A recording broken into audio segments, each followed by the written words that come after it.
There was only one thing left to do.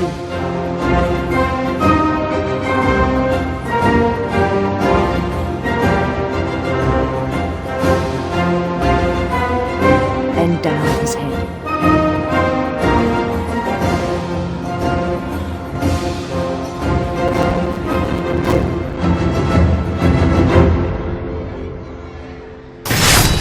And the rest I think you know. Mrs. Finch, your son was a kind man who will be missed by all of us who knew him.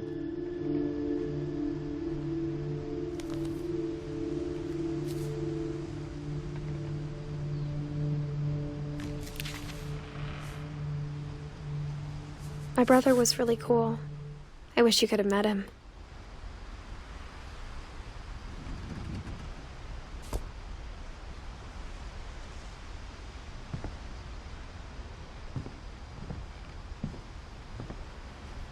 Lewis and I spent a lot of time playing games together, but he was surprisingly bad at them. He died a lot.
On the way back from Lewis's funeral, my mom told me to start packing.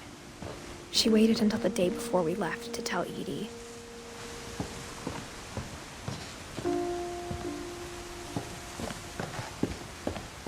I'm not sure if she wanted to make it easier or harder.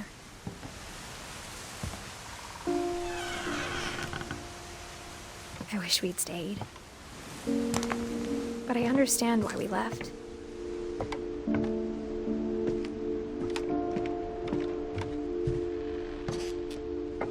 My mom ended up leaving everything behind.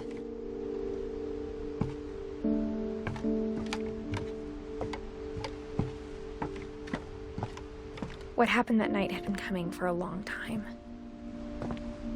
Maybe it should have come sooner.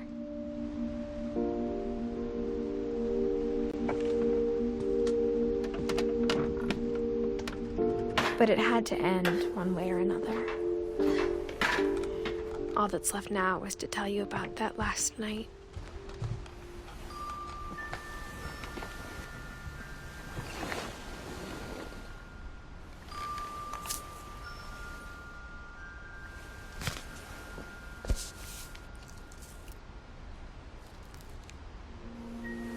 That whole last day, Edie just watched us pack and didn't say a word. Until supper, when she raised her glass and said, "To our final night together, and all our final nights apart." Grandma, you know what I said about alcohol. Some of your medications are very Edith, specific. I left a present for you in the hallway. Why don't you go open it? The grown-ups have to argue now. I'm sorry, you're right. We're all leaving tomorrow. Let's just enjoy our last... I'm not leaving. Edith, you're excused.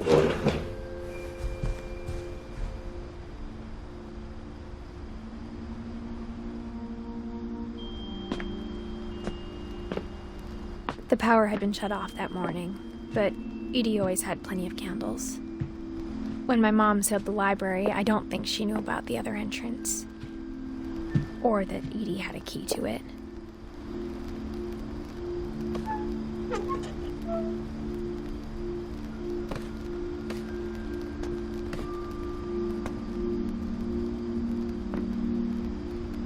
That thing you're afraid of isn't going to end when you leave the house.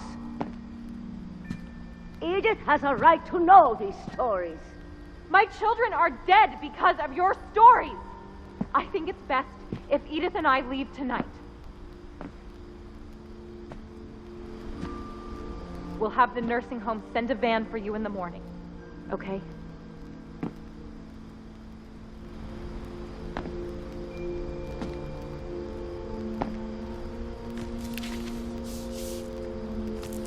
Dear Edith, there's so many stories I wish I could tell you, but there's only time for one. This is about what happened on the night you were born. That night, the tide went way, way out.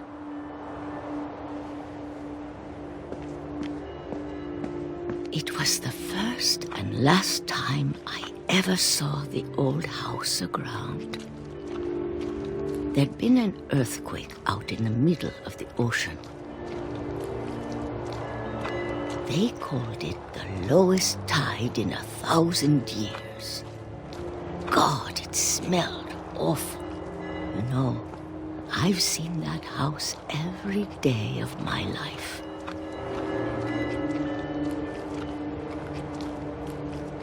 But I never thought I'd go back to it. When the fog rolled in, I lost my way.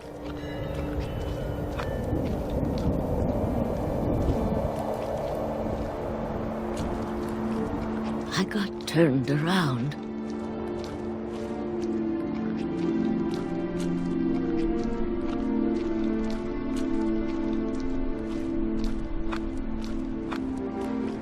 I started seeing things.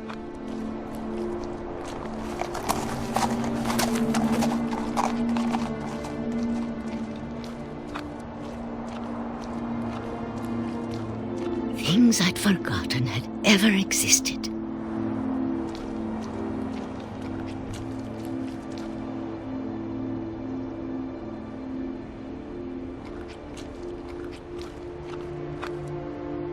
But when I saw them, they felt like old friends.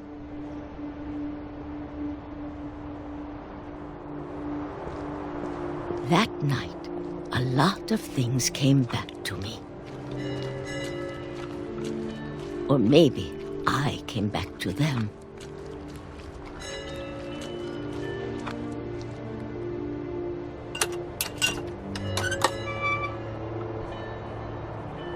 Things I can't explain, but that I need you to try and... Edith, what are you doing in here? It's mine! Edith! Mom, you're gonna rip it! Let go! I kicked and screamed, but Mom dragged me to the car.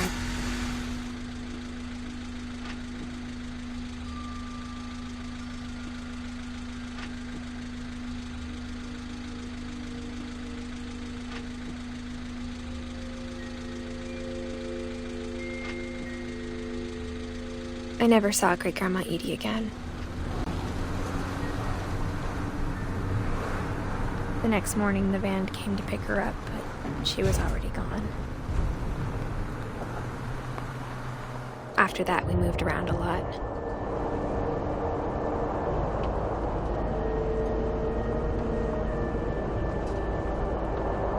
We both tried to make the best of it.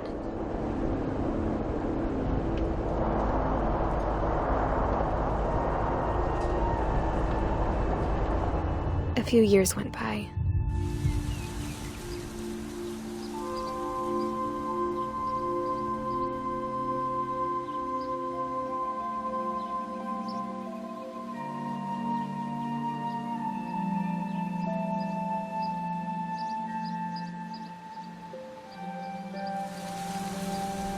My mom didn't like to talk about it. But she started getting sick a lot. The rest happened pretty quickly.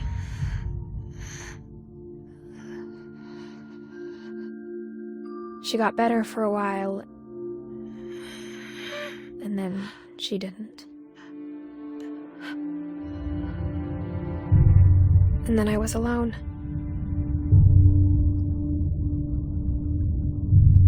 The last finch left alive.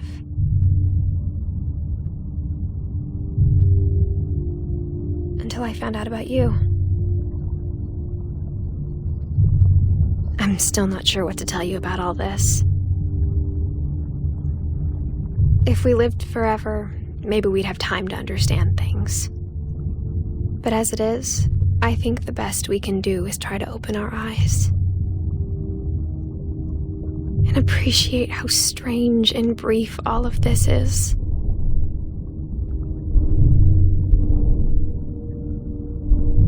This journal was supposed to be for you.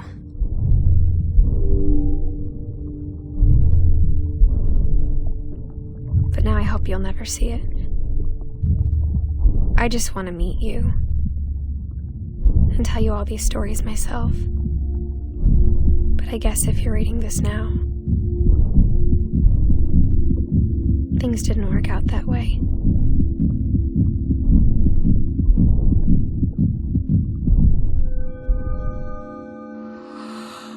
This is where your story begins. I'm sorry I won't be there to see it. It's a lot to ask, but I don't want you to be sad that I'm gone. I want you to be amazed that any of us ever had a chance to be here at all. Good luck.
you.